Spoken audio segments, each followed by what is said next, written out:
नमस्कार। आज के इस नए प्रोग्राम में, नई सीरीज में आपका स्वागत है। इधर पिछले कुछ हफ्तों से फिलॉसफी और बात करते करते काफ़ी, क्या कहना चाहिए, एक सारता जिसको बोलते हैं, एक रास्ता आने लगी थी, मोनोटनी आने लगी थी। तो हमें लगा कि हम एक सीरीज और शुरू करते हैं जो साथ साथ ही चले, और इस सीरीज में हम पॉलिटिकल थॉट्स को, राजनीतिक विचारों को, विचारधाराओं को डिस्कस करेंगे। इस पूरे चैनल का पर्पज़ एक ही है कि हमारे समाज में सोचने समझने की, चर्चाओं की जो गहराई है, गंभीरता है, वो बढ़े। समाज का हर व्यक्ति जब किसी मुद्दे पर बात करे तो उसके बाद ठोस तथ्य हों, ठोस विचार हों, और दुनिया में क्या क्या सोचा गया, क्या क्या कहा गया, उसकी जानकारी हो। और हमें लगता है कि एक बेहतर समाज के निर्माण में चर्चाओं की बहुत भूमिका होती है, और चर्चाएं कुछ गहराई तक ले जाएं तो उसका फायदा अलग होता है। तो राजनीतिक मुद्दों पर भी तो बात होनी चाहिए ना। राजनीति हमारे समाज को सबसे ज़्यादा प्रभावित करने वाली इकाई है। इसलिए हम राजनीति में हों ना हों, मतलब राजनीति में नहीं होना तो कोई विकल्प है ही नहीं, कम से कम एक वोटर तो हम हैं ही, और वोट करने के रूप में कम से कम राजनीतिक भूमिका निभानी ही है। तो क्यों ना हमारी राय सही तरीके से बने, बेहतर तरीके से बने। बहुत सारी विचारधाराएं हैं राजनीति में। सोशलिज्म यानी कि समाजवाद आपने सुना होगा, मार्क्सिज्म, मार्क्सवाद सुना होगा, लिबरलिज्म, उदारवाद का नाम सुना होगा, फेमिनिज्म, नारीवाद आजकल खूब चर्चाओं में रहता है। कुछ लोग नारीवाद और स्त्रीवाद में भी अंतर करते हैं कि नहीं, सही अनुवाद स्त्रीवाद है, नारीवाद नहीं है फेमिनिज्म का। एक अनार्किज्म या अराजकतावाद नाम की विचारधारा है। फासिज्म का नाम सुना होगा, फासीवाद कहते हैं। ये सारे मुहावरे हमारी राजनीतिक भाषा में दिखाई पड़ते हैं। एक हद तक ये लेबल्स हैं, स्टिकर्स हैं, और लोग ये स्टिकर्स हाथ में लेके तैयार होते हैं कि अगर किसी के मुंह से कोई एक वाक्य निकला खास तरीके का तो उसके माथे पे चिपका देते हैं कि तुम फांसीवादी हो, तुम मार्क्सवादी हो, तुम ये वादी हो, तुम वो वादी हो। और गांधीवाद तो हम भूल गए, गांधीवाद भी तो है ही, गांधीज्म भी तो है ही। अम्बेडकरवाद, अम्बेडकरिज्म एक विचारधारा है। कुछ लोग कहते हैं कि मनुवाद या मनोइज्म, या उसका दूसरा नाम कुछ लोग ब्राह्मणवाद या ब्राह्मणिज्म कह देते हैं, वो भी एक विचारधारा है।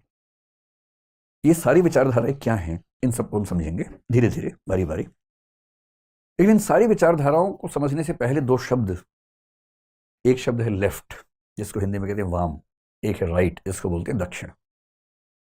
तो लेफ्टिस्ट होना क्या है, राइटिस्ट होना क्या है, वामपंथी होना क्या है, दक्षिणपंथी होना क्या है, क्योंकि इस बेसिक क्लासिफिकेशन के अंदर बाकी विचारधाराएं आमतौर पर एडजस्ट की जाती हैं। जैसे मार्क्सवाद है, समाजवाद है, ये सब लेफ्ट की विचारधाराएं हैं। फासीवाद है, नाजीवाद है, ये सब राइट की विचारधाराएं हैं। कुछ विचारधाराएं सेट नहीं हो पाती इसमें, वो दुविधा है, लेकिन मोटे तौर पर हम सभी विचारधाराओं को लेफ्ट और राइट के अंदर क्लासीफाई कर लेते हैं। इसलिए बेहतर है कि हम शुरुआत यहीं से करें कि लेफ्ट क्या है और राइट क्या है। और राजनीति को हल्के में नहीं लेना है, समझना है चीज़ों को। तो जितने भी आपके संदेह बीच में हो तुरंत सवाल पूछिए और हम एक मुकम्मल पहचान बना के चलेंगे। आप में से कितने लोगों को अपने बारे में पता है कि आप लेफ्टिस्ट है कि राइटिस्ट हैं? क्या कुछ लोग ऐसे हैं? लेफ्टिस्ट कितने लोग हैं आप में से? 3 4। और आप में से राइटिस्ट लोग कितने हैं? 2 हैं, 3 हैं। बाकी सब मतलब थोड़ा बैलेंस कर लेते हैं, बैलेंस कर लेते हैं। और कितने ऐसे हैं जो सोच रहे हैं कि ये होता क्या है? ये तो बाद में बताऊंगा, पहले पता तो लगे कि होता क्या है। कई लोग ऐसे भी तो होंगे। तो अभी क्लास के अंत में फिर से मैं आपसे पूछूंगा कि आप में से कितने लेफ्टिस्ट है, कितने राइटिस्ट हैं। हो सकता है उस समय तक क्लैरिटी आपको थोड़ी सी बेहतर हो जाए, ठीक है? तो अपना छोड़िए, ये बताइए कि अगर मैं आपसे पूछूं कि भारत के राजनीतिक दलों में से कौन कौन से दल राइटिस्ट हैं, तो आप किस किस पार्टी का नाम लेना चाहेंगे? जिसका मन करे हाथ खड़ा करे और बोले। राइटिस्ट यानी कि दक्षिणपंथी दल अगर कोई है भारतीय राजनीति में तो कौन सा है? हाँ बताइए। बीजेपी है, ठीक है। भारतीय जनता पार्टी ना। बीजेपी तो हो गया, एक तो हो गया। शिवसेना राइटिस्ट पार्टी है, ठीक है। और कोई? एमएनएस, महाराष्ट्र नवनिर्माण सेना, ठीक है। अच्छा, प्रेजेंट में जिसकी गवर्नमेंट होती है वो राइटिस्ट ही माना जाता है? अच्छा, जो सरकार के खिलाफ होता है उसको हम लेफ्टिस्ट मान लेते हैं जनरली? नहीं नहीं, आपका नहीं, मतलब जनरली आपका मानना है कि जो सरकार के खिलाफ है वो लेफ्टिस्ट हो जाता है, जो सरकार में है वो राइटिस्ट हो जाता है। हाँ, एक बहुत सामान्य रूप से ऐसी संभावना पे सोचा जा सकता है। हालांकि उस केस में हमें यह मानना पड़ेगा कि चीन की सरकार दक्षिणपंथी है। वैसे तो चीन की सरकार के बारे में सच में चीन को भी नहीं पता कि क्या सरकार है। भारत में एक नेता हुए थे सीताराम केसरी, आपने शायद नाम सुना होगा, कांग्रेस के अध्यक्ष रहे कुछ समय। उन्होंने चीन को, आप पता ना, चाइनीज कम्युनिस्ट पार्टी कहते हैं कि चाइना कम्युनिस्ट कंट्री, ऐसा कई लोग मानते हैं। चाइना भी मानता है, क्लेम भी करता है। तो एक बार सीताराम केसरी ने एक इंटरव्यू में बड़ी अच्छी बात कही।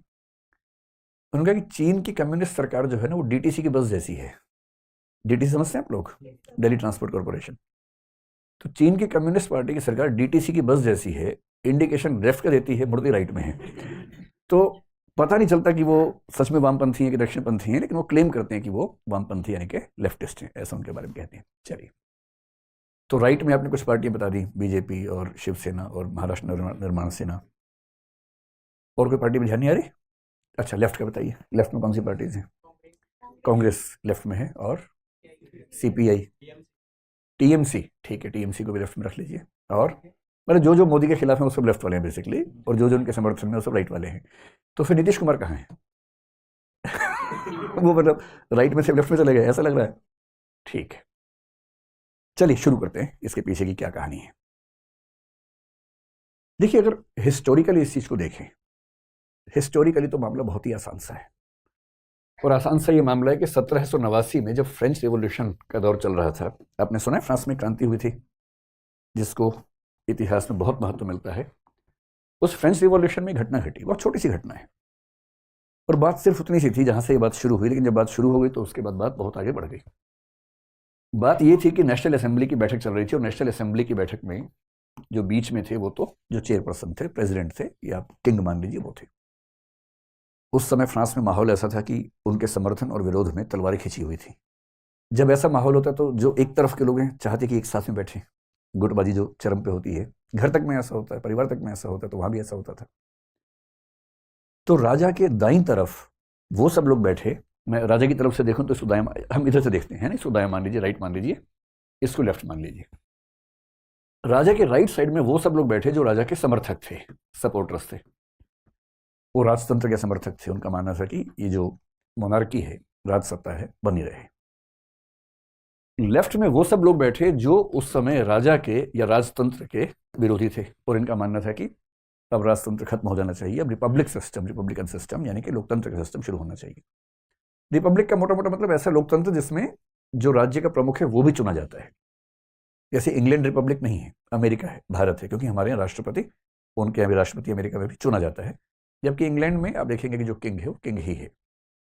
तो जहां हेड ऑफ स्टेट भी इलेक्टेड हो उसको बोलते हैं रिपब्लिकन सिस्टम, और फ्रांस में रिपब्लिकन सिस्टम की डिमांड उस समय होने लगी थी।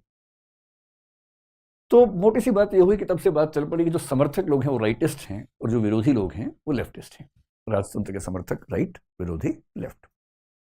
शायद इसी को ध्यान में रख के आपने ये बात कही कि जो सत्ता का समर्थक है वो राइटिस्ट है, जो सत्ता का विरोधी है वो लेफ्टिस्ट है। पर ये बात सिर्फ इतनी है नहीं, इसे अगर थोड़ा सा और आगे बढ़ाएं, ये जो विरोधी थे ये कौन लोग थे? आमतौर पर ये वो लोग थे जो आम लोग थे, जो कॉमनर्स थे, जिनको वहां की भाषा में थर्ड स्टेट भी कह देते हैं, जो कॉमनर्स थे। और जो समर्थक थे वो आमतौर पर वो लोग थे जो काफी प्रभुत्वशाली लोग थे, पावरफुल लोग थे, नोबिलिटी थी, एरिस्टोक्रेसी थी, जो काफी समृद्ध और रसूख वाले लोग थे, ताकतवर लोग थे, पैसे वाले लोग थे, अमीर लोग थे। क्योंकि जो अमीर आदमी होगा, जो फायदे में होगा, वो परिवर्तन क्यों चाहेगा? परिवर्तन इतिहास के हर दौर में वही चाहता है जो नुकसान में है। ये जिसको कम से कम इस बात का एहसास है कि मैं नुकसान में हूं, बेशक वो फायदे में हो, सारा खेल एहसास का है। इसको सोशियोलॉजी और पॉलिटिकल साइंस में एक शब्द बोलते हैं, the feeling of relative deprivation. तुलनात्मक रूप से वंचित होने की भावना सारे आंदोलनों के मूल में होती है। अगर कोई आपको रियलाइज करवा दे कि आप वंचित हैं, बेशक आप वंचित ना हो, बस रियलाइज करवा दे, तो आप आंदोलन करने लगेंगे। और यदि आपको रियलाइजेशन है कि आप फायदे में हैं, तो आप आंदोलन कभी नहीं करेंगे। एक सामान्य सी बात इतिहास में देखी जाती है। फिर देखा गया कि समर्थकों में जितने लोग क्लर्जी में थे, क्लर्जी का मतलब है जो चर्च के समर्थक है, धार्मिक लोग हैं, चर्च के लोग हैं बेसिकली, जो चर्च के लोग थे वो भी आमतौर पर राजतंत्र के समर्थन में थे, क्योंकि चर्च और राजतंत्र के बीच में एक अच्छा खासा सिस्टम बना हुआ था। और जो विरोधी लोग थे उनको चर्च की सपोर्ट नहीं थी, तो हम कह सकते हैं कि चर्च की सपोर्ट इस तरफ प्रायः नहीं थी। तो हम कह सकते हैं कि धार्मिक लोग आमतौर पर समर्थकों में थे, जो धार्मिक नहीं थे या धर्म से दूर थे वो आमतौर पर विरोधियों में शामिल हो गए थे। जब कोई आंदोलन होता है तो 2, 4, 5, 10, 20 लोग समझते हैं उसकी गहराई, बाकी लोग तो माहौल बनाते हैं, उनको बस बदलाव चाहिए, उनको ये नहीं पता बदलाव से क्या होने वाला है, कैसे होगा। तो इसी को एक शब्द में और कह दें कि जो विरोधी हैं उनको बोलते हैं प्रो चेंज, कि चेंज होना चाहिए, बदलाव होना चाहिए। और ये जो लोग थे ये थे स्टेटस कोइस्ट। स्टेटस को एक शब्द है पॉलिटिकल साइंस में, स्टेटस को का मतलब है यथास्थिति, जैसी स्थिति है बनी रहे। तो स्टेटस को में जो यकीन रखते हैं उनको बोलते हैं स्टेटस कोइस्ट, और विचार को बोलते हैं स्टेटस कोइज्म, यानी कि यथास्थितिवाद। जो है रहने दो, चेंज मत करो, बदलाव मत करो, परेशान मत करो। 2-3 मीटिंग्स ऐसी हुई। पहले मीटिंग्स हुई नेशनल असेंबली की, फिर हुई कॉन्स्टिट्यूएंट असेंबली की, और उसमें ये मोटा मोटा खाका बना रहा कि चेंज के समर्थक, राजतंत्र के विरोधी, आम आदमी, धर्म से दूर रहने वाले लेफ्ट में बैठे, राजतंत्र के समर्थक, समृद्ध लोग, चर्च के समर्थक, यथास्थितिवादी राइट में बैठे। और धीरे धीरे ये मुहावरा फैलने लगा, फ्रांस के बाहर भी फैलने लगा कि राइट में होने का मतलब ये होता है और लेफ्ट में होने का मतलब ये होता है। अब क्या होता है कि जब कोई विचार बाहर फैलता है, जब कोई विचार डिफ्यूज होता है, डिफ्यूज का मतलब यहां प्रसरण से है, उसके फैलने से है, प्रसारित होने से है, दूर दूर जाने से है, तो कुछ मूर्ख लोग तो उस विचार को वैसा का वैसा फॉलो करने लगते हैं, और जो समझदार लोग हैं वो उस विचार को अपने समाज की जरूरतों के हिसाब से क्या करते हैं, कस्टमाइज कर लेते हैं। अब फ्रांस में जाति व्यवस्था नहीं थी, पर भारत में तो थी। फिर फ्रांस में उस समय रंग भेद का मामला उतना प्रबल नहीं दिखता था, पर अमेरिका में दिखता था। तो जब यह विचार बाकी देशों में गया, जैसे मान लीजिए यूएसए में गया, जैसे मान लीजिए भारत में आया, तो इन देशों के समझदार लोगों ने अपने समाज की हकीकतों के हिसाब से इस विचार को थोड़ा सा मॉडिफाई करना शुरू किया। तो क्या हुआ, अब आप सोच के देखिए, यूएस में रंग भेद अगर एक सच्चाई है, तो रंग भेद के विरोधी, और रंग भेद वहां की वास्तविकता बनी हुई थी उस समय, तो रंग भेद के विरोधी आमतौर पर अश्वेत होंगे या श्वेत होंगे, ब्लैक्स होंगे, व्हाइट्स होंगे, ब्लैक्स होंगे, विरोध करेंगे। और व्हाइट्स में से एक बड़ा हिस्सा, सब तो नहीं पर एक बड़ा हिस्सा चाहेगा कि ये व्यवस्था बनी रहे, क्योंकि उनको फायदा होता है। तो धीरे धीरे ऐसा दिखने लगा कि जो वहां के ब्लैक्स हैं वो लेफ्ट ओरिएंटेशन में जाने लगे, और जो व्हाइट्स हैं वो राइट ओरिएंटेशन में जाने लगे, क्योंकि बदलाव की भूख उनमें ज्यादा थी जो परेशान थे। सीधी सी बात है, तो हर जगह होगा। फिर अगर मैं 1860s की बात करूं, अमेरिका के दक्षिणी 7 राज्य जो उस समय अमेरिका से अलग हुए थे, गृह युद्ध हुआ था, सिविल वॉर हुआ था, दास प्रथा को लेकर हुआ था। दास प्रथा का समर्थन करने वाले राइट में होंगे और दास प्रथा का विरोध करने वाले लेफ्ट में होंगे, सीधी सी बात है ना? हर देश में ऐसा हुआ। जब बात भारत में आई तो भारत में भी यह हुआ, क्योंकि भारत में गरीबी अमीरी का अंतर जितना था उससे ज्यादा अंतर जाति के स्तर पर था, लिंग के स्तर पर था। जो व्यक्ति जाति वाले आंदोलन में निम्न जातियों, निम्न कही जाने वाली जातियों के पक्ष में खड़े होंगे, उनकी ओरिएंटेशन को क्या मान लिया गया कि वो लेफ्टिस्ट हैं। इसलिए अगर आप समाजवादी पार्टी की बात करें, बहुजन समाज पार्टी की बात करें, इनका दावा क्या है कि हम उन जातियों का नेतृत्व करते हैं जो इतिहास में नुकसान में रही हैं। तो इनकी ओरिएंटेशन कैसी मान ली जाएगी, लेफ्ट मान ली जाएगी। और जो जाति में उन जातियों का समर्थन करेंगे या उन जातियों के वोट बैंक पे बेस्ड होंगे जो परिवर्तन की बहुत भूख नहीं रखती हैं, जो मानती हैं कि जो चल रहा है ठीक चल रहा है, वो राइट हो जाएंगे, सीधी सी बात है ना? तो जाति के आधार पर हमने लेफ्ट राइट का एक मोटा मोटा मुहावरा घड़ लिया। दक्षिण भारत में एक पेरियार नाम के बहुत प्रसिद्ध आंदोलन करने वाले नेता हुए, सेल्फ रिस्पेक्ट मूवमेंट नाम से उन्होंने एक आंदोलन चलाया। वो इतना महत्वपूर्ण आंदोलन है तमिलनाडु के इतिहास में, क्योंकि उन्हीं से द्रविड़ कजगम की शुरुआत हुई, जो आगे चलकर डीएमके और फिर एआईएडीएमके, सब कुछ वहीं से डेवलप हुआ। कहते हैं कि उनके ऊपर सोवियत संघ की कम्युनिस्ट पार्टी के तौर तरीकों का प्रभाव वैचारिक स्तर पर आ गया था, वो लेफ्ट ओरिएंटेशन आ गई थी, जबकि वो तो जाति की बात कर रहे थे। फिर महाराष्ट्र में जाति विरुद्ध आंदोलन हुए, बहुत सारे हुए, ज्योतिबा फुले ने भी किया। लोगों ने माना कि ओरिएंटेशन लेफ्ट की माननी चाहिए। डॉक्टर अंबेडकर को लोगों ने लेफ्ट ओरिएंटेशन का व्यक्ति माना आगे चलकर, स्वाभाविक सी बात थी। फिर अमेरिका हो या भारत हो, दोनों जगह एक प्रश्न ये भी उठा कि जो महिलाएं हैं, महिलाएं जिस स्थिति में हैं सामान्यतः पुरुषों की तुलना में, वो स्थिति बराबरी की है, फायदे की है, नुकसान की है। तो इस पर एक सामान्य समझ है कि महिलाओं के अधिकार उतने नहीं हैं जितने पुरुषों के पास हैं। चाहे उस संपत्ति में देखें, चाहे नौकरियों में देखें, चाहे पार्लियामेंट में देखें, सिविल सर्विसेज में देखें, किसी भी पावरफुल पोजीशन पे देखें, तो आप पाएंगे कि पुरुषों का अनुपात बहुत ज्यादा है महिलाओं की तुलना में। और ये केवल भारत में नहीं है, ये दुनिया भर में दिखता है, हर जगह दिखता है। तो महिलाओं के अंदर भी डिमांड पैदा होनी शुरू हुई। सबसे पहले यूरोप और अमेरिका में हुई, और तब डिमांड सिर्फ इतनी थी जिसको पहले दौर का फेमिनिज्म कहते हैं, फर्स्ट वेव फेमिनिज्म कहते हैं। सिर्फ इतना था कि भाई वोटिंग राइट्स हमको मिलने चाहिए। तो सफ्रेजिस्ट उस मूवमेंट को बोला गया। जब फेमिनिज्म पढ़ेंगे तो इसी कहानी समझेंगे पूरी। तो जब फेमिनिज्म शुरू हुआ तब कहा गया कि ये एक लेफ्ट मूवमेंट है, क्योंकि वो समाज में परिवर्तन चाह रहे थे, बदलाव चाह रहे थे। फिर सेकेंड वेव फेमिनिज्म हुआ, थर्ड वेव फेमिनिज्म हुआ, रेडिकल फेमिनिज्म हुआ, लिबरल फेमिनिज्म हुआ, बहुत बहुत तरह के फेमिनिज्म हुए।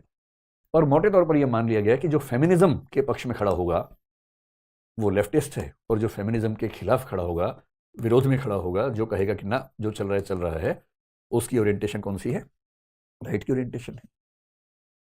इस तरह से ये मोटे मोटे खाके समाज के भीतर बनते गए। अब फेमिनिस्ट होना अगर लेफ्टिस्ट है तो अगला सवाल भी है, आगे चल के बात आएगी जो थर्ड जेंडर है उसका क्या करें भाई, उनकी स्थिति तो महिलाओं से भी खराब है।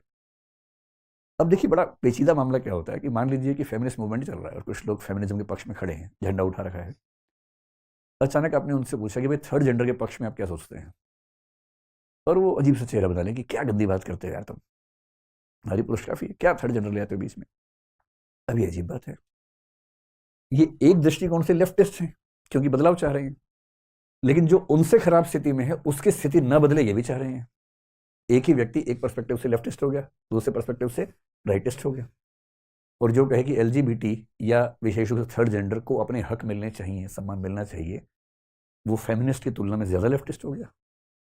और इसलिए जो जो नए प्रश्न समाज में आते हैं, चाहे वो एलजीबीटी का हो, चाहे थर्ड जेंडर वाला प्रश्न हो, इन सब प्रश्नों के पक्ष में खड़े होने वाला व्यक्ति आमतौर पर क्या माना जाएगा, लेफ्टिस्ट माना जाएगा। और जो इनका विरोध करेगा, जो कहेगा कि ये सब बकवास बातें हैं, अप्राकृतिक है, गलत है, निसर्ग के विरुद्ध हैं, मतलब अनैसर्गिक हैं, उन सबको हम क्या मान लेंगे, राइटिस्ट मान लेंगे। ये मोटा मोटा खाका इस तरह का मान के चलिए। एक बेसिक अंडरस्टैंडिंग हम लोगों की बन गई, जो परिवर्तनों के पक्ष में है और समाज के कमजोर वर्गों की डिमांड्स के पक्ष में है, वो मोटे तौर पर लेफ्टिस्ट है।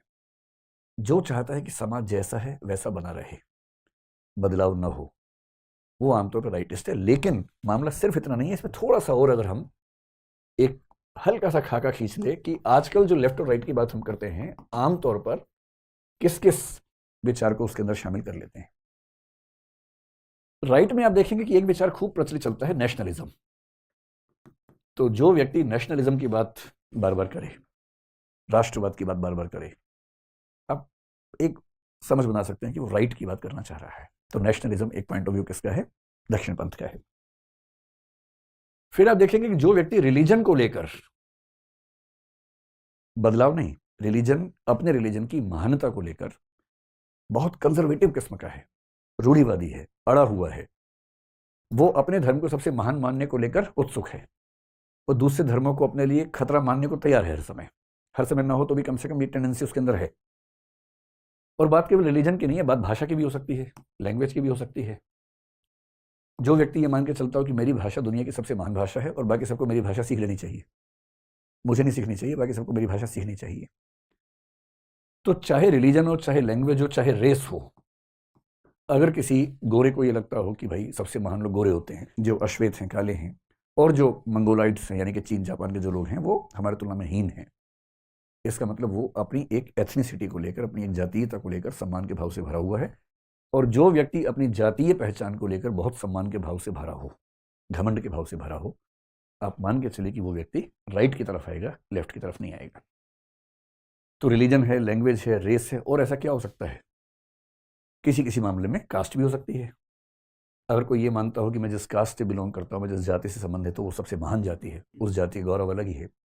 आजकल तो मैं देखता हूँ कि सड़कों पर गाड़ियों के शीशे के पीछे जातियों के नाम लिखे होते हैं, बाइक पे जाति का नाम लिखा होता है, कुछ नाम में सिर्फ जाति का नाम।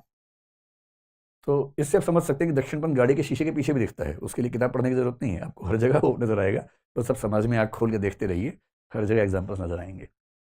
तो जिसको भी अपनी एथनिसिटी को लेकर बहुत गौरव का भाव है, मोटे तौर पर आप मान सकते हैं कि वो राइटिस्ट है। क्या ये लोग चाहेंगे कि हम माइनॉरिटी के राइट्स की बात करें, या जो अश्वेत हैं उनके अधिकारों की बात करें, या जो हमसे अन्य जातियों के हैं जिनके अधिकार कम रहे उनके अधिकार की बात करें, या जो अन्य रेसिस के लोग हैं उनके अधिकार की बात करें? ये आमतौर पर इन प्रश्नों से दूर रहना पसंद करेंगे, दूर रहना पसंद करेंगे। अब इसका अपोजिट यहां कर लीजिए, लेफ्ट वाले। बेसिकली जो किसी भी रूप में वंचित है, समाज की मुख्य धारा से बाहर निकल गया है, वो हर व्यक्ति। एक व्यक्ति कौन हो सकता है? जो गरीब है। जैसे समाजवाद और मार्क्सवाद के लोग गरीबों पर फोकस करते हैं कि हर गरीब व्यक्ति को मुख्य धारा में लाना जरूरी है। एक व्यक्ति वो हो सकता है जो रिलीजन की दृष्टि से देखें तो माइनॉरिटी में आता है, जिसके लिए अपनी सुरक्षा, अपने अधिकारों की सुरक्षा एक चुनौती हो सकती है। तो माइनॉरिटी के राइट्स की जो बात करेगा वो लेफ्टिस्ट हो जाएगा। इसी तरह से ये माइनॉरिटी रिलीजन के मामले में भी हो सकती है, लैंग्वेज के मामले में भी हो सकती है, और रेस के मामले में भी हो सकती है। और इसी तरह से समाज के वो सारे वर्ग जिनको अपने अधिकार नहीं मिले, जैसे मान लीजिए चिल्ड्रन राइट्स की बात करें हम, जैसे मान लीजिए सीनियर सिटीजन्स के राइट की बात करें, उनके अधिकार क्या क्या होने चाहिए।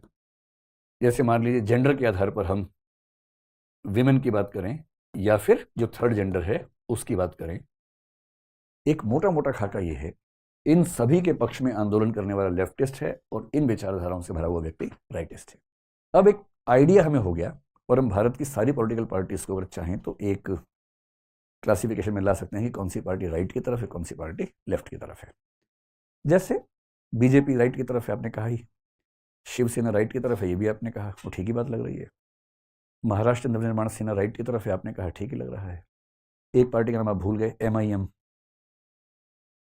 वो किस तरफ है? जो ओवैसी साहब की पार्टी है वो किस तरफ है? वो लेफ्ट है। वो राइट। अपने धर्म, अपनी जाति, अपने समूह को केंद्र में रखकर पॉलिटिक्स करना राइट होना है, वो भी राइट है, एकदम राइट है, कहीं कोई दिक्कत नहीं है। मुस्लिम लीग कहाँ आएगी? अभी राइट में आएगी, सीधी सी बात है ना। और किसी भी राज्य में कोई ऐसी पार्टी जो अपने राज्य के गौरव पर बात करती हो, जैसे हमने महाराष्ट्र में देखा कि मराठी माणूस को लेकर बात शिवसेना भी करती है, MNS भी करती है, तो हमने पहले कहा कि वो राइट में आती है। ऐसी कोई भी पार्टी अगर होगी किसी भी तरह की तो वो राइट में आ जाएगी। कांग्रेस को फिलहाल हम लेफ्ट मान लेते हैं, जैसा कि आप लोगों ने शुरू में राय जाहिर की अपनी। आम आदमी पार्टी कहाँ रखेंगे? कन्फ्यूजन हो रहा है कि लेफ्ट में रखेंगे राइट में रखें। उनका वोट, देखिए वोट बैंक को पहचान लीजिए, बात समझ में आ जाएगी। उनका वोट बैंक कौन है? गरीब लोग हैं, और गरीब लोग वोट बैंक है तो ज़्यादा ओरिएंटेशन किस तरफ हो जाएगा? लेफ्ट में हो जाएगा। वोट बैंक है ना, वो केंद्रीय तरीका है पहचानने का, उससे तुरंत समझ में आ जाता है। बहुजन समाज पार्टी, समाजवादी पार्टी, राष्ट्रीय जनता दल, DMK, कन्फ्यूजन और राइट के लेफ्ट, इसकी वजह क्या? उसके बारे में आइडिया नहीं है या वैसे सोचे कि 4 लेफ्ट हो गए थे, राइट होना ही चाहिए अब? अच्छा, कोई बात नहीं। और बीजू जनता दल, अब मामला फंस गया कि इसको कहाँ रखे समझ नहीं आ रहा, कोई बात नहीं। यहां से हम जो इसकी कॉम्प्लेक्सिटी है उसके पहले लेवल पर आएंगे, 3-4 लेवल की कॉम्प्लेक्सिटी समझेंगे और उससे साथ ही बात खत्म हो जाएगी। फिर आप जो सवालों पूछिएगा। क्या होता है कि जब हम चीजों को क्लासीफाई करते हैं और सोचते हैं कि 2 में बांट दें, लेफ्ट और राइट, असली दिक्कत यहां पर यह नहीं है कि हम बांट नहीं पा रहे, असली दिक्कत है कि हमने जिद ठान ली है कि हम 2 में बांट देंगे सब चीजों को। और ये दिक्कत जहां भी आएगी, इस प्रॉब्लम को बोलते हैं फिलोसफी में डाइकोटमी की समस्या।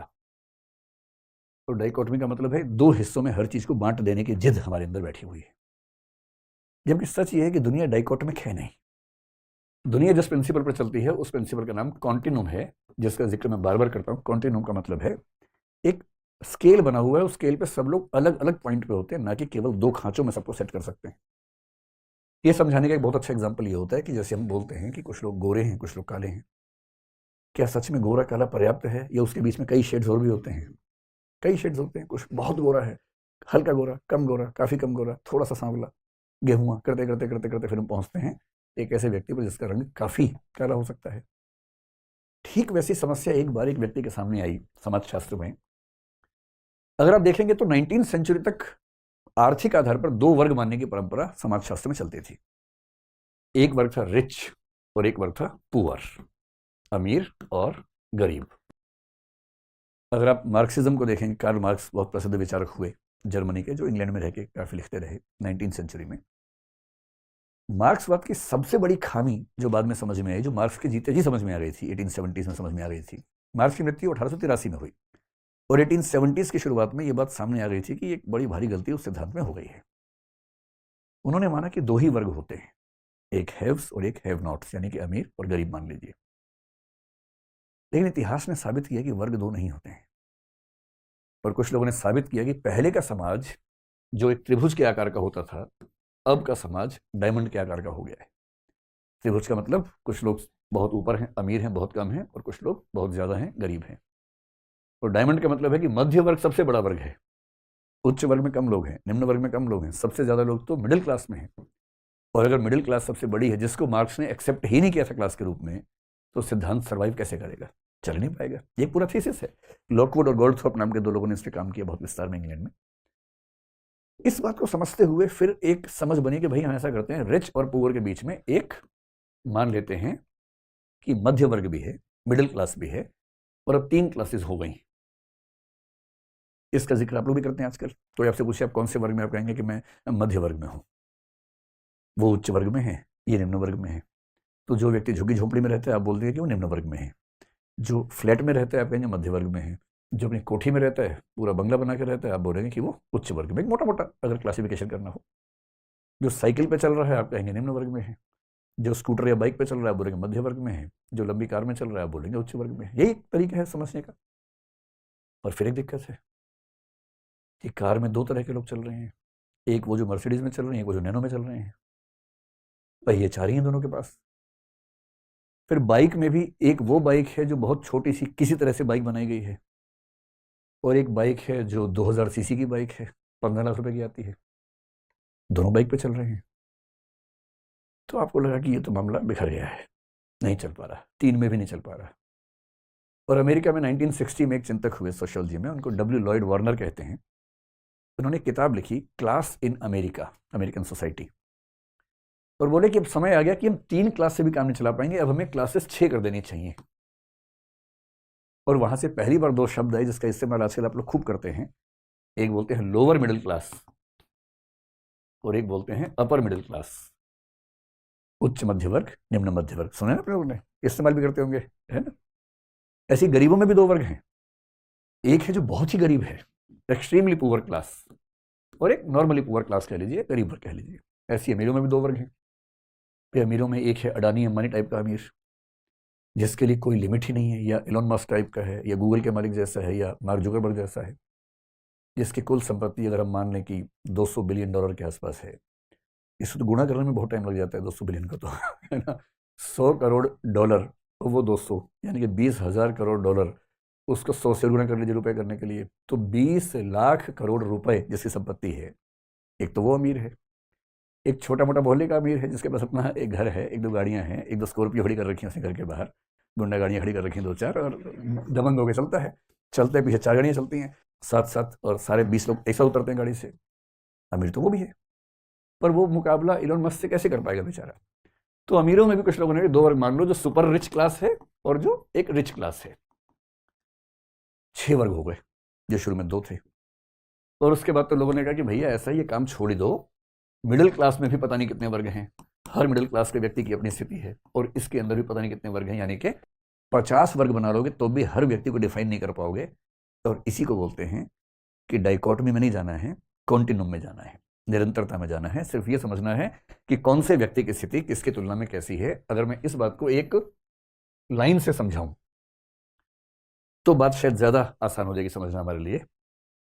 तो एक लाइन है, एक स्केल है बेसिकली, और इस स्केल में हम मान लेते हैं कि ये लेफ्ट साइड है, लेफ्ट ही है, और ये राइट साइड है, ठीक। अब लेफ्ट और राइट है तो इसका मतलब कोई ना कोई एक सेंटर भी होगा ही होगा, इसको हम सेंटर मान लेते हैं। अब हमें समझना है कि कौन सी पार्टी को या कौन से व्यक्ति के विचार को कहां पर सेट किया जा सकता है। पहले की अप्रोच क्या थी कि लेफ्ट वाले सारे एक तरफ, राइट वाले सारे एक तरफ। लेकिन आपको ये समझ में आता होगा कि जो व्यक्ति लेफ्ट में है, हो सकता है कि वो बहुत लेफ्ट में हो सकता है कि कम लेफ्ट में हो। ऐसे राइट में हो सकता है कि हल्का सा राइट में हो सकता है कि बहुत ज्यादा राइट में हो, ये भी तो हो सकता है। और इसलिए हमने कोशिश की कि एक स्केल बना के समझें कि लेफ्ट या राइट में होने का मतलब क्या होता है। जैसे एग्जांपल लेके देखते हैं, बीजेपी राइट में है, आप सबकी सहमति है। शिवसेना भी राइट में है। अगर मैं पूछूं इनमें से कौन ज्यादा राइट में है तो क्या बोलेंगे? शिवसेना बोलेंगे, ये आप सबको सहमति है। शिवसेना और महाराष्ट्र नवनिर्माण सेना MNS, इनमें से कौन ज्यादा राइट में है? आप कहेंगे MNS थोड़ा और ज्यादा राइट में है ना। आपको लगता है कि ज्यादा। उसकी बड़ी वजह शायद ये कि वो सत्ता में नहीं है, सत्ता में आएंगे तो शायद ठीक हो जाएंगे, लेकिन सत्ता में आने से पहले कुछ ऐसी आंदोलन करने पड़ते हैं जिससे जनता साथ में आ जाए। और जो MIM है, MIM को आप कहाँ रखेंगे राइट में? बीजेपी के आसपास, शिवसेना या MNS के आसपास? कहीं शिवसेना के आसपास रखेंगे तो ठीक है, मोटा मोटा खाका बन गया। और क्या MNS की तुलना में और ज्यादा राइट में कोई आप सोच पा रहे हैं भारत या भारत के बाहर? जैसे हिटलर का जो सिद्धांत था, नाजीवाद या फांसीवाद, वो MNS से कम राइट है या ज्यादा राइट है? तो बहुत खतरनाक राइट था, वो तो बहुत ही खतरनाक राइट था। तो हम मान लेते हैं कि ये वाला जो लेवल है ये तो हिटलर के फासिज्म या नाजिज्म का लेवल है, जो चरम दक्षिणपंथ है, जिसके बाद कुछ बचता ही नहीं है। जब कोई ये कह दे कि मेरे अलावा बाकी समाजों को जीने का हक नहीं है, उनको खत्म कर देना चाहिए, उनको गैस चैम्बर में डाल देना चाहिए, उनका सामूहिक हत्या कर देनी चाहिए, जीनोसाइड कर देना चाहिए, वो तो राइट का वो लेवल हुआ जिसके आगे कुछ बचता ही नहीं है। लेकिन हम ये जानते हैं कि भारतीय राज्य व्यवस्था में ऐसी स्थिति कम से कम नजर नहीं आती है, क्योंकि हम एक डेमोक्रेटिक कंट्री है और डेमोक्रेसी एक मोटे मोटे खाके के रूप में हमारे देश में हमेशा से बनी हुई है। तो हम कह देते हैं कि चलिए, हो सकता है कि MNS लगभग यहां स्टैंड करे, क्योंकि उसने हिंसा की बात उस तरह से कभी नहीं की कि जो गैर मराठी उनको मार देंगे, हम जान से मार देंगे। थोड़ा बम पटाखे छूटते हैं, लेकिन कभी ये नहीं होता कि खत्म कर देंगे, वैसी स्थिति नहीं है। फिर आप कहेंगे कि भाई शिवसेना उनकी तुलना में थोड़ी कम एग्रेसिव है तो राइटिस्ट वो भी, तो शिवसेना को थोड़ा सा इधर कर लेते हैं। और आपने कहा कि जहां शिवसेना है लगभग वहीं MIM, all India AIMIM party है, तो उसको भी लगभग उस लेवल पर मान लेते हैं। ये हिंदुओं के लिए, वो मुसलमानों के लिए है।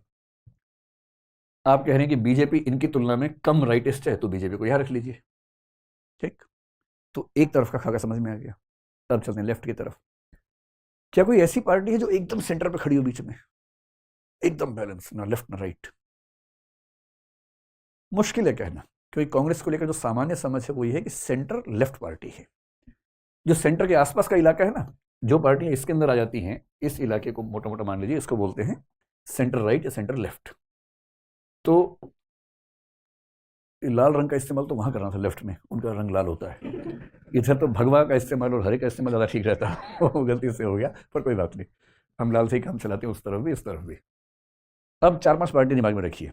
कांग्रेस को लेफ्ट मान लेते हैं फिलहाल, आम आदमी पार्टी को भी लेफ्ट मान लेते हैं। इन दोनों में से ज्यादा लेफ्ट कौन है, कांग्रेस या आम आदमी? आम आदमी पार्टी। सहमति है? चलिए, मैं भी सहमत हूँ। अब बताइए कि एक तरफ आम आदमी पार्टी लेफ्टिस्ट है, एक तरफ BSP है। BSP का लेफ्ट अमीरी गरीबी पे कम है, उस जाति के प्रश्न पे है, पर है तो लेफ्ट ओरिएंटेशन ही। तो BSP और आम आदमी पार्टी में किसको ज्यादा लेफ्ट मानेंगे? देखिए, बट गया, समाज बट गया ना, इस समय बराबर मान लीजिए, कोई बात नहीं, ऑलमोस्ट इक्वल मान लेते हैं। ये तो रोज भी चेंज होता है कि कल BSP ज्यादा लेफ्ट थी, आज आम आदमी पार्टी ज्यादा लेफ्ट हो गई। ये तो मुद्दों पे भी तय करता है ना, कौन सा मुद्दा किस समय चल रहा है। ये तो बहुत ही सब्जेक्टिव बात है। समाजवादी पार्टी को भी लगभग वही रख लेंगे, रखेंगे। और RJD को, RJD कौन सी होती है? तेजस्वी यादव। हाँ, बताइए। तो BSP से किस तरफ? आसपास ही। ठीक है, आसपास सबसे सेफ आंसर है, आसपास रख लेते हैं। अब बताइए कि communist party of India CPI, उसे कहाँ रखेंगे? वो आम आदमी पार्टी से ज्यादा लेफ्ट है कि कम लेफ्ट है? ज्यादा लेफ्ट है। और CPM और ज्यादा लेफ्ट है। और CPI-ML, ये क्या होता है? ये और ज्यादा रिवोल्यूशनरी पार्टी है। कभी जब समाजवाद पढ़ेंगे तो इन सबका नाम समझेंगे। तो सेंटर के नजदीक जो पार्टी आएगी इस तरफ, वो आ जाएगी कांग्रेस, ऑल इंडिया कांग्रेस या नेशनल कांग्रेस, जो अभी किसके हाथ में है? राहुल गांधी के हाथ में। इससे थोड़ा सा इधर यहां रख लेते हैं लगभग कुछ पार्टियों को, जिनमें एक है आम आदमी पार्टी। और किसे रख लें? आप BSP को भी यही रखना चाह रहे हैं, SP को भी ये रखना चाह रहे हैं। मेरे ख्याल से SP थोड़ी कम लेफ्ट होगी BSP की तुलना में, पर ठीक है, मोटा मोटा मान लेते हैं। आप RJD को भी यहाँ रखना चाह रहे हैं, आप DMK को भी यहाँ रखना चाह रहे हैं, तो ठीक है, रख लीजिए। DMK का ओरिएंटेशन लेफ्ट का ही है। AIADMK DMK की तुलना में कम लेफ्ट है, किंतु उसका भी ओरिएंटेशन लेफ्ट की तरफ ही ज्यादा रहता है। तो आप मान सकते हैं कि कांग्रेस और इसके बीच में कहीं AIADMK शायद आ जाएगी। बीजू जनता दल ने बहुत स्पष्ट विचारधारा अपनी बताई नहीं, लेकिन वो भी ओरिएंटेशन थोड़ी सी लेफ्ट की उसकी लगती है। तो आप मोटे तौर पर मान सकते हैं कि कांग्रेस के आसपास कहीं बीजू जनता दल भी आ जाएगा।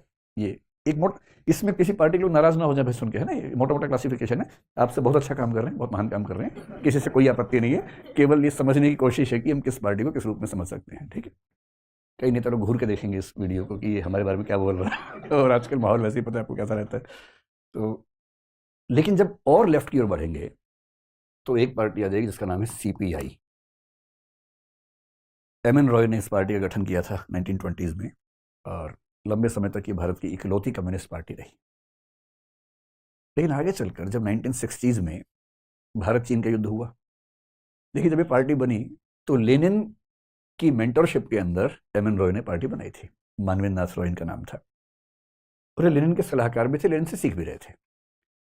और कम्युनिस्ट पार्टी की भारतीय शाखा के रूप में इसका गठन यहाँ पर हुआ।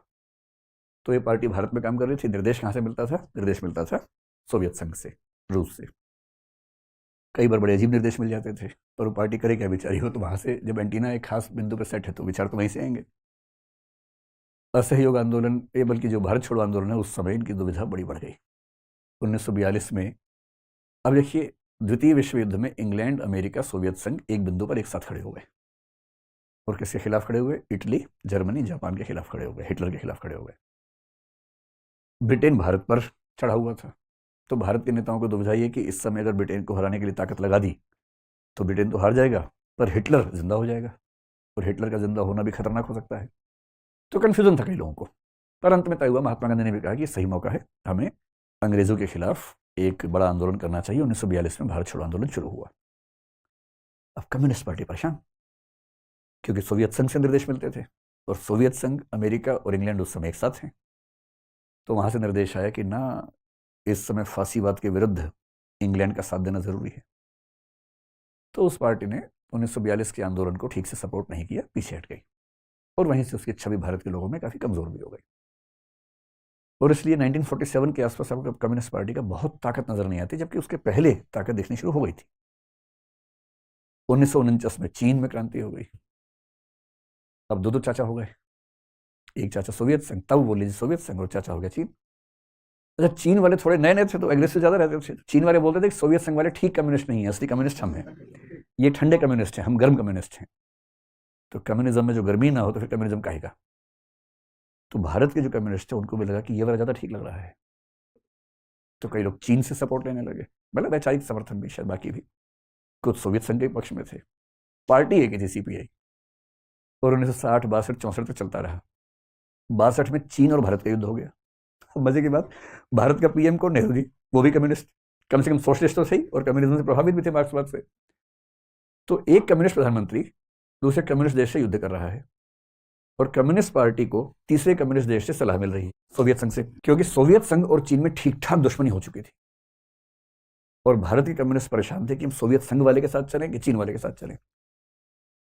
और अंत में 1964 में उस युद्ध के लगभग ठीक उस समय कम्युनिस्ट पार्टी के दो टुकड़े हो गए, और एक बनी सीपीएम, कम्युनिस्ट पार्टी मार्क्सिस्ट, जो चीन के तौर तरीकों के ज्यादा पक्ष में रहती थी। और सीपीआई उसके बाद नाम नाम की रह गई, उसका बहुत महत्व रहा नहीं। तो इतनी बात समझ के आप क्या समझ पा रहे, सीपीएम इधर आएगी किधर आएगी? इधर आएगी, है ना। तो सीपीएम ज्यादा लेफ्ट है, और ये सीपीएम 1964 में बनी है, सोच के देखिए। और उसके कुछ ही साल के बाद 1967 में बंगाल में पहली बार सत्ता में इसकी भागीदारी हुई। सरकार इसकी नहीं थी, लेकिन जो गठबंधन था उसमें शामिल थी। अब जब इस सत्ता में आ गई तो इसी पार्टी के कुछ लोगों को लगा ना, ये पार्टी ठंडी हो गई है, इसमें गर्मी नहीं बची, और हमें चाहिए गर्मी वाला आंदोलन। जिन लोगों ने ये बात कही उनमें एक थे चारू मजूमदार और एक थे कानू सान्याल। उन्होंने कहा ये सरकार वरकार नहीं खेलेंगे हम, ये इलेक्शन बेकार की बात है, तो सीधे हिसाब करेंगे बराबर। जो क्रांति है, मार्क्सवाद की धारणा क्रांति, हिंसक क्रांति, हम तो वो करेंगे जैसे चीन में हुआ था, जैसे रूस में हुआ था। हम इलेक्शन के थ्रू नहीं जाएंगे, क्योंकि जो पक्का मार्क्सवादी है उसको लिबरल डेमोक्रेसी में, इलेक्शन वाली डेमोक्रेसी में बहुत रुचि होती भी नहीं है। अब सोचिए, सरकार है सीपीएम की, केंद्र सरकार में इंदिरा गांधी नई नई पीएम बनी है, अभी कुछ ही समय हुआ है, थोड़ी डामाडोल स्थिति है लेकिन बनी हुई है, और उनको समर्थन भी पश्चिम बंगाल से मिला हुआ है सरकार बनाने के लिए इस समय। और ठीक उसी समय नक्सलवाड़ी में एक आंदोलन शुरू हुआ जिसको नक्सलवाद कहा गया, और ये नक्सलवाद कौन कर रहे हैं? चारू मजूमदार, कानू सान्याल और उनके साथी। अब इंदिरा गांधी कह रही कि देखो भाई, तुम्हारी ही पार्टी के लोग हैं, इनको ठीक कर लो, नहीं ठीक करोगे तो 356 लगा दूंगी। 356 क्या होता है? अब तक 56 नहीं, इसका मतलब होता है संविधान का अनुच्छेद 356, यानी कि राज्य में राष्ट्रपति शासन लगा देना, राज्य की सरकार को भंग कर देना। कितना रोचक अतीत है। पश्चिम बंगाल में सीपीएम की सरकार ने अपनी ही पार्टी के कुछ लोगों द्वारा किए जा रहे नक्सलवादी आंदोलन को क्रश किया, समाप्त किया। और जब क्रश किया तो बोले कि तुम भाड़ में जाओ, हम सच्चे मार्क्सवादी हैं, हम नई पार्टी बनाएंगे। और तब जो पार्टी बनी उसका नाम है CPI-ML, communist party of India, मार्क्सवादी लेनिनवादी, मार्क्सिस्ट लेनिनिस्ट, ये पार्टी बनी। और इनका मानना था कि सीधे सीधे काम करेंगे। बाद में इसके भी टुकड़े हो गए, आजकल CPI-ML चलती है एक पार्टी, एल का मतलब लिबरेशन होता है। लेकिन आप समझ सकते हैं कि केवल कम्युनिस्ट पार्टी हो जाने से लेफ्ट कह देना पर्याप्त नहीं है, उसमें भी लेफ्ट का इंटेंसिटी कितनी है ये देखना पड़ेगा ना। अब आप ये बताइए कि जो रशियन या चाइनीज कम्युनिस्ट पार्टी है उसको यदि इसमें जोड़ना हो, जैसे हमने यहाँ पर हिटलर को जोड़ दिया, हिटलर या मुसोलिनी इस मामले में चरम लोग हैं।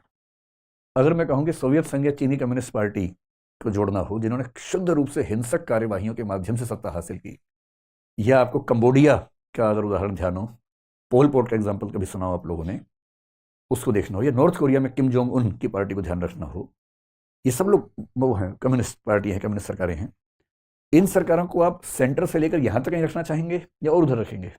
और उधर रखेंगे। तो यहां कोने में हम यूएसएसआर की कम्युनिस्ट पार्टी को, चाइना की कम्युनिस्ट पार्टी को, और north Korea Kim Jong Un का जो दृष्टिकोण है उसको रख लें।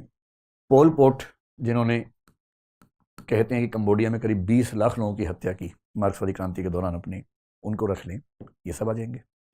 और बहुत इंटरेस्टिंग बात, अगर आप इस निष्कर्ष को गौर से देख पा रहे हो, चाहे वामपंथ हो, जब वामपंथ चरम पे आता है तो लाखों लोगों की हत्याएं होती हैं। यूएसएसआर में स्टालिन नाम के आदमी ने, जो लेनिन के बाद सत्ताधीश बना, 40 लाख हत्याएं की। 40 लाख। पोल पोट छोटे से देश में था, 20 लाख हत्याएं की। किम जोंग उन करता ही रहता बीच बीच में। पता लगा कि एक मीटिंग में एक आदमी को उबासी आ गई, जमाई आ गई। आप लोग 3-4 जमाई ले चुके हैं इस क्लास में, कि तो मैं हूं तो कोई दिक्कत नहीं है।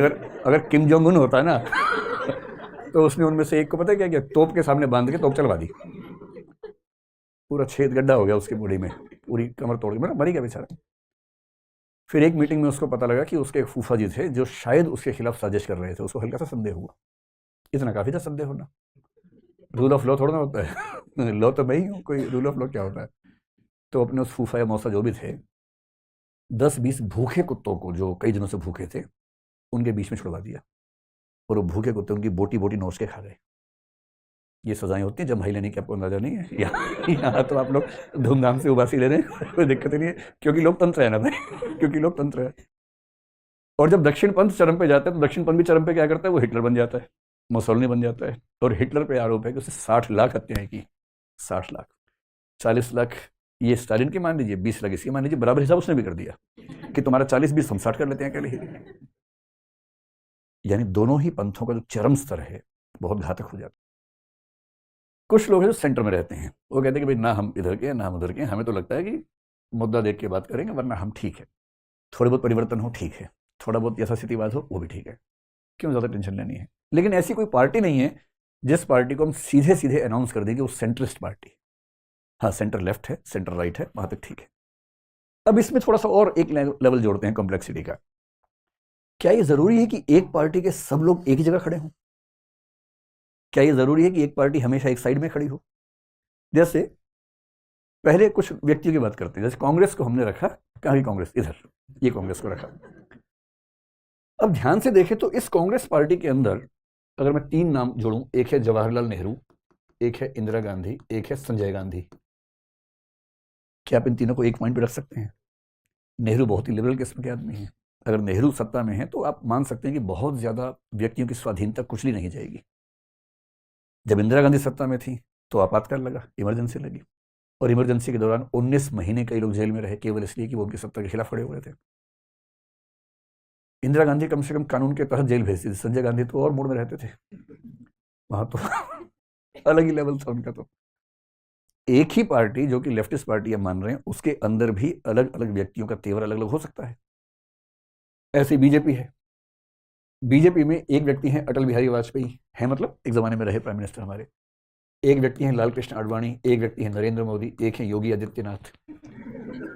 अब आप ये बताएं कि दक्षिण पंथ तो चारों में है, पर क्या चारों का दक्षिण पंथ बराबर है या उसकी डिग्रीज अलग अलग हैं? अलग अलग हैं। और जिस क्रम में है उसी क्रम में मानते होंगे आप लोग भी लगभग। जब वाजपेयी जी प्रधानमंत्री थे तो आपको पता है ये जो इतिहास है 1996 के आसपास का, जब वो पीएम बने पहली बार, शायद 95 में, ये डिबेट थी बहुत ज्यादा, हम लोग उस समय यूपीएससी तैयारी कर रहे थे, बहुत डिबेट थी कि लग रहा था कि बीजेपी सत्ता में आने वाली है पहली बार केंद्र में, तो पीएम कौन बनेगा। और शायद 1995 की बात है, मैं इलेक्शन से 1 साल पहले की बात है, आडवाणी जी ने एक स्टेटमेंट दी कि अगर बीजेपी सत्ता में आती है तो अटल बिहारी वाजपेयी प्रधानमंत्री होंगे। ये स्टेटमेंट एल के आडवाणी ने दी, और इन दोनों व्यक्तियों ने मिलकर 1980 में बीजेपी की स्थापना की थी। मतलब बीजेपी का क्या है कि 1915 में हिंदू महासभा बनी, मदन मोहन मालवीय ने बनाई।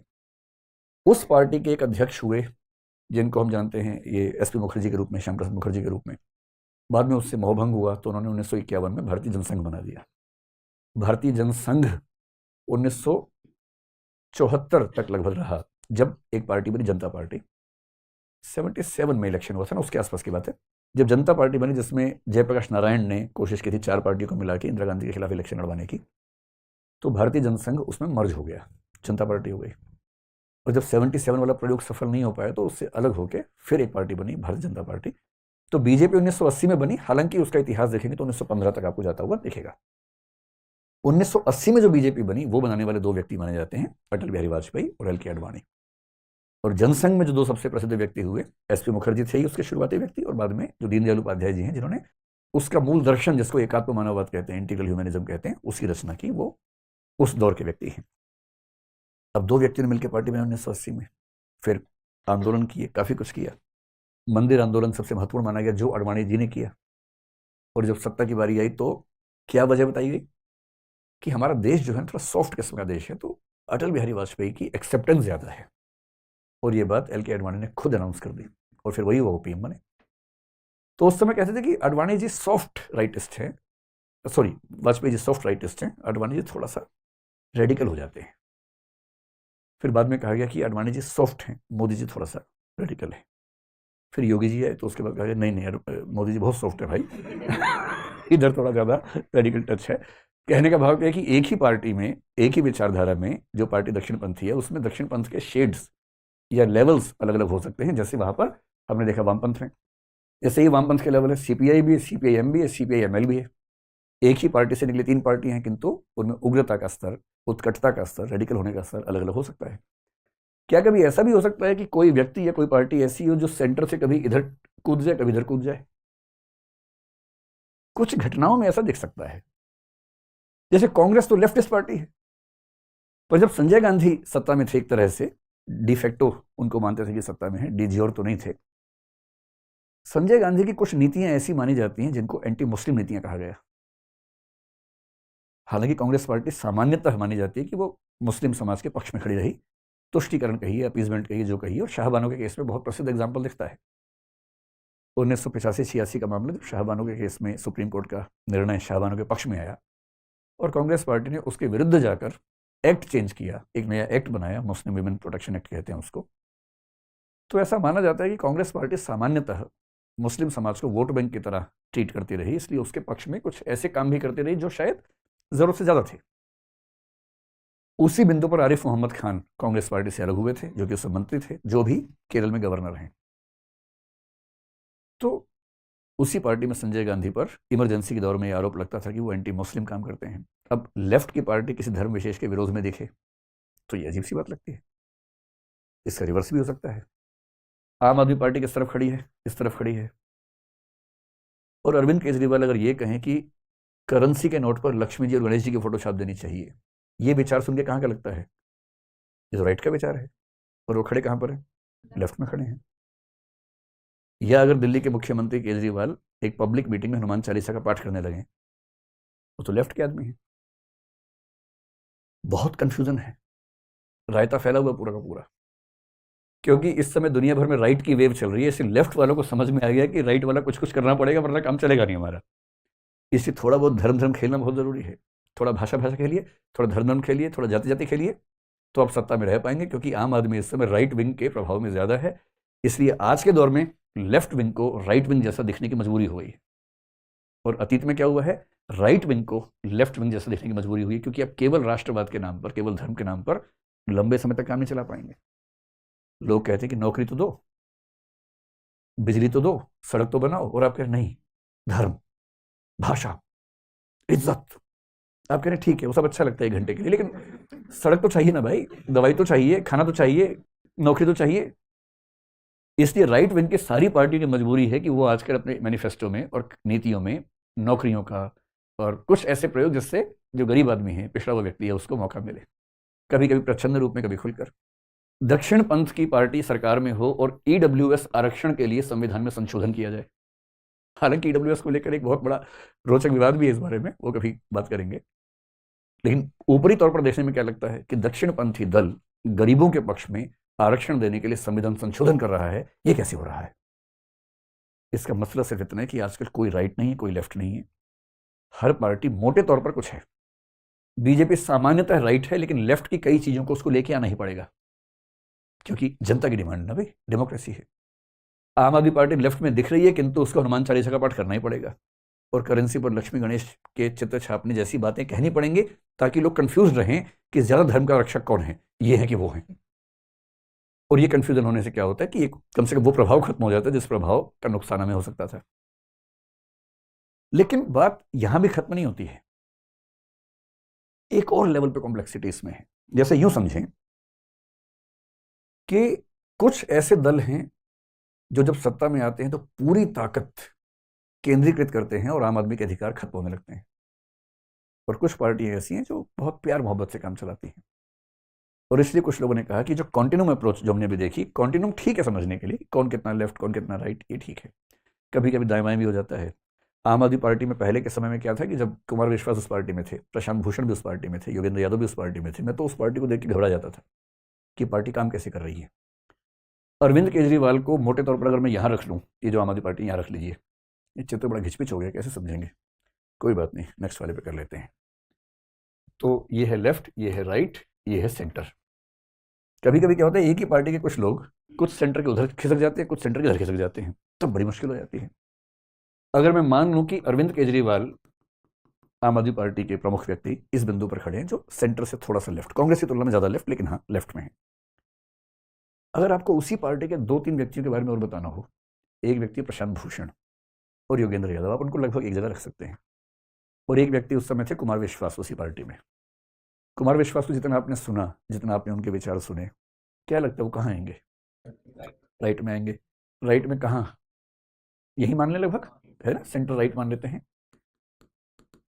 ये हो गए कुमार विश्वास। अब बताइए प्रशांत भूषण और योगेंद्र यादव को रखना तो हम कहाँ रखेंगे? लेफ्ट में, मतलब सेंटर से इधर या इधर, और इधर आ जाएंगे, वो कम से कम यहाँ आ जाएंगे।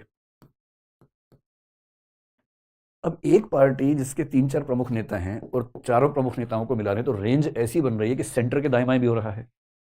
सेंटर के एक साइड में थोड़ी बहुत रेंज हो तो समझ में आता है। अगर रेंज इतनी होने लगे कि सेंटर के उधर भी जाने लग जाए और सेंटर के इधर भी डेविएशन बहुत ज़्यादा हो, तो उस पार्टी में संगति बन पाएगी या अलग अलग मुद्दों पर विरोध आपस में ज़्यादा होगा? ज़्यादा विरोध होगा, सीधी सी बात है। कभी कोई, जैसे कश्मीर का मुद्दा आया, कश्मीर के मुद्दे पर ये हमेशा कहेंगे कि भारत सरकार ने ठीक किया और कश्मीर हमारा है, होना ही चाहिए। दूध मांगोगे क्या देंगे? खीर देंगे, और बाकी क्या कर देंगे? चीर देंगे, है ना। वो उस मूड में रहते हैं। और ये प्रशांत भूषण क्या बोल रहे हैं? ये कह रहे हैं कश्मीर के लोगों को आत्मनिर्णय का अधिकार होना चाहिए। कुछ ऐसी बात उन्होंने कही थी उस समय। अब एक पार्टी में इतना विरोध आपस में हो, बीजेपी में कोई कुछ भी कहे, वो कश्मीर के मामले में सब ये वाली बात करेंगे। फिर सीपीएमएल जैसी पार्टी हो सकता है कि उसके सारे नेता इस तरह की बात करने लगे। लेकिन एक ही पार्टी में एक ही मुद्दे पर जब इतने विरोध के सुर एक साथ होंगे तो उस पार्टी का चलाना आसान होगा, बहुत मुश्किल होगा। और इसलिए इतिहास जो करता है आगे चलिए क्या होता है, अब यही पार्टी में नहीं है, यही पार्टी में नहीं है, और अब पार्टी कहाँ खड़ी है? पार्टी यहाँ खड़ी है। पहले पेंडुलम हो रहा था कि पार्टी सुबह वहाँ थी, शाम को वहाँ चली गई। टीवी पे इंटरव्यू इनका है तो पार्टी उधर पहुँच गई है। इनका इंटरव्यू है तो पार्टी यहाँ चली गई है। वो जो मुख्य व्यक्ति चुपचाप देख रहा है कि हो क्या रहा है सब। इसलिए जब इतने डेविएशन किसी पार्टी के अंदर आएंगे